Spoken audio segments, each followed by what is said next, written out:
Welcome to the deep dive. Today we're jumping right into something pretty huge and really fresh in the tech world. It's a major announcement from Meta, actually just dropped on June 18th, 2025.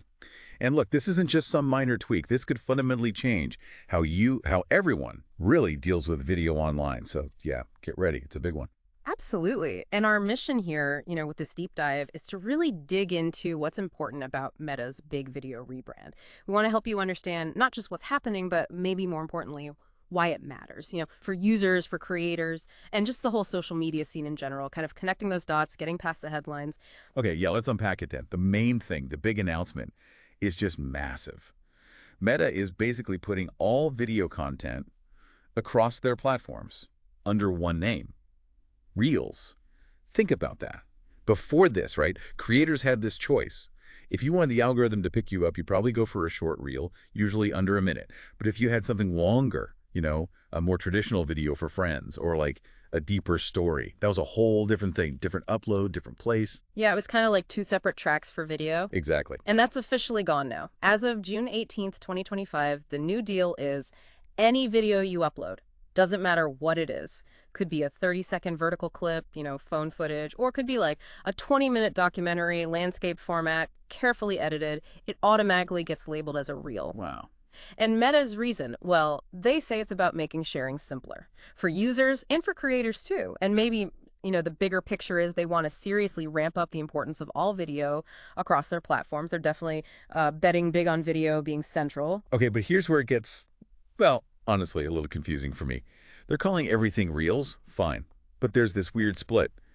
Instagram Reels still has that 3-minute limit we're used to. Right. So if you're making an Instagram Reel, you're still in that box. But then Facebook Reels, they're saying no time limit at all. Yeah. Like none. How does that make sense under one brand name? That's the really interesting part, isn't it? This sort of hybrid approach. Instagram keeps the limit. Facebook goes unlimited. It feels like they're deliberately trying to blur those lines we used to have. TikTok was short stuff, YouTube was long stuff. By doing this unlimited reel on Facebook, they're kind of positioning Facebook as this catch-all hub for all sorts of audiences, all sorts of content, from a quick funny clip to a long explainer video. It seems like a direct response to what creators want too. They want more flexibility, right? Yeah, makes sense. They want one place maybe for all their video types. And Meta wants to be that one place. Okay, let's shift gears a bit though. Something really crucial for you listening. Privacy. Because this whole rebrand sounds great maybe, but it throws up some serious privacy questions. Think about how Facebook worked before. You could share videos just with friends, couldn't you? Or like specific groups. Sure. You had that private setting for a reason.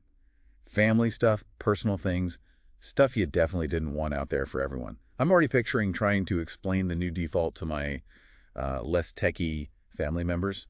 Could be messy. And that is precisely the core worry here. Under this new system, all Reels videos are public. By default. Public by default. Wow. Yeah, it's a huge change. Think about it, like a concrete example. A family video, maybe from Christmas or something. You uploaded it just for family and close friends. Now, under this new setup, that same video could just pop up in public Reels feeds, reaching way more people than you ever thought. Oh, man. Unless, and this is the key part, unless you actively go into the settings and manually restrict the audience for every single video you upload. Every time. Seems like it. Now, Meta has, to be fair, acknowledged this risk. They've said they'll guide users on privacy settings. But honestly, how clear and proactive they are about this privacy side during the changeover, that's going to be absolutely critical. Otherwise, you could see a lot of personal stuff accidentally becoming very public. The burden is really on the user here to understand and adjust things. It feels like a bit of a minefield for casual users, It really does. So, okay, stepping back, this feels like a big strategic chess move by Meta. What's the real goal? Is it just playing catch up with TikTok and YouTube, or is there something more innovative here? What's the actual... They're trying to consolidate their video power across Facebook and Instagram. They're clearly building on how well Instagram Reels did, which, let's face it, was their main weapon against TikTok's huge growth in short video. Right. So now they're extending that Reels brand to Facebook, trying to hook its massive user base, who are often a bit older, maybe prefer longer stuff, or just aren't really on TikTok as much. But the potential genius here, or maybe the risk, is this video-centric feed idea. By putting everything under Reels, they create this single huge pool of video data. Data. Exactly. It's not just about ads, though that's part of it. It's about feeding their AI, optimizing content delivery, personalization across all video formats. If they nail it, they could create this super addictive, unified video experience that maybe no one else has. Interesting angle. But there's a big but. The branding. People hear Reels, they think short, fast, right? Yeah, definitely. Getting users to accept that Reels now also means a 45-minute documentary on Facebook, while Instagram Reels are still capped at 3 minutes. That's going to cause some mental gymnastics for users. Could be really confusing. That user experience point is huge. Meta's talking simplicity, making it easier. But like you said, for billions of people, this is a major shift in how they think about video on the platform. Are they maybe underestimating how ingrained our habits are, how much sort of friction this whole Reel redefinition might cause? What's it actually going to feel like when someone logs in after June 18th? Yeah, I think there's definitely going to be an adjustment period, and yes, potentially quite a bit of friction. I mean, think about it. That dedicated video tab on Facebook, gone. Poof. Right. And just completely redefining Reel from, a specific short format to literally any video. That's going to take some real getting used to. Imagine you're a creator, right? You've been carefully sorting your stuff. Short clips go here, long videos go there. Now, it's just one option. Reels for everything. On the other hand, there is a potential upside. A single feed could make discovering stuff easier. Maybe those niche, longer videos could actually find an audience alongside the viral short stuff. So discovery might improve. It might. The real trick for Facebook is going to be balancing that algorithmic push, which usually loves quick engagement, fast likes, quick scrolls, with actually supporting and showing the deeper, longer stuff. It's a tough balancing act. Virality versus substance. Okay, so let's zoom in on the creators themselves. They're the ones making all this content, driving engagement. What does this mean for them?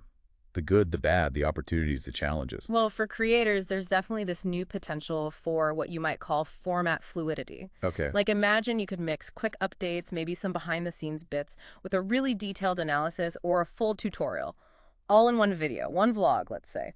Now, that whole thing just gets called a reel. It could make managing your channel way simpler, potentially allow for more creative ways to tell stories without worrying about, is this a reel or a long video? I see. So more freedom in creation. Exactly. But, and it's a big but, monetization. How does that work now? Yeah. The money. Right. So many monetization models are tied to those short-form metrics. Views, shares, maybe quick watch time. How do those models adapt when a reel could be 30 seconds or 30 minutes long? Meta's ad revenue sharing, their partnership programs, they'll probably have to change, right? But we don't know the details yet. And creators need that clarity, that stability for their income. That's a huge question mark. It is. And there's also the worry that if the algorithms still favor that super quick engagement, like watch time in the first few seconds, creators making longer, more thoughtful videos might actually find it harder to get seen, even if it's all called Reels. Right. The algorithm could still prefer the short stuff. Potentially, yeah. We'll have to see how they tune it. So beyond the users and creators, what about the sort of technical side and the cultural hurdles? It feels like they're trying to fit very different things together. The vertical fast scroll feed versus potentially watching a longer horizontal video. Yeah. You're spot on. There are definitely challenges there. Technically, yeah, the Facebook interface, especially that Reels feed, it was built for vertical video, right?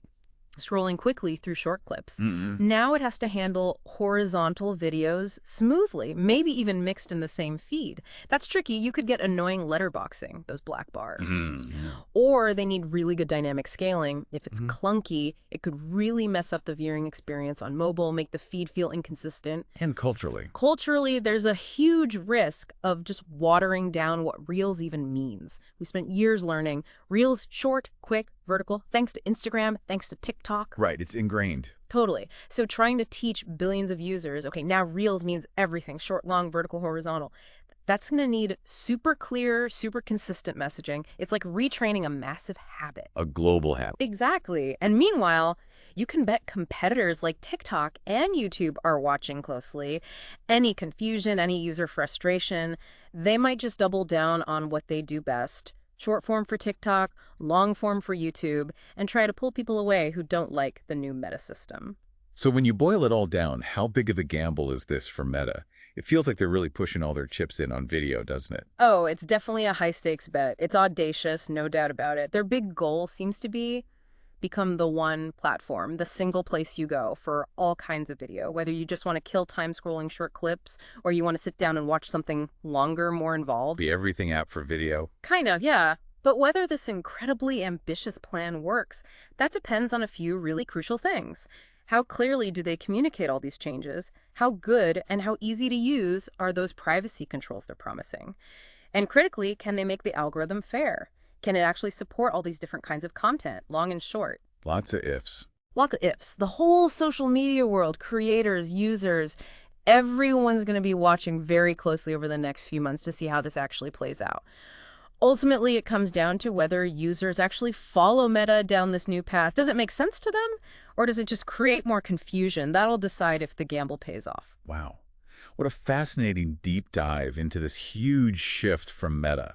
A mix of real innovation and some pretty significant potential pitfalls. It is definitely going to be interesting to watch. And just as a final thought for you listening, think about how this massive change by Meta might not just affect how you watch videos, but how it could actually reshape what we even think of as social media going forward. What does social mean when basically every video is just a reel? Something to chew on. Absolutely. Food for thought indeed. Well, thank you for joining us on this deep dive today. As always, we encourage you to keep exploring, keep asking questions. Until next time, stay curious.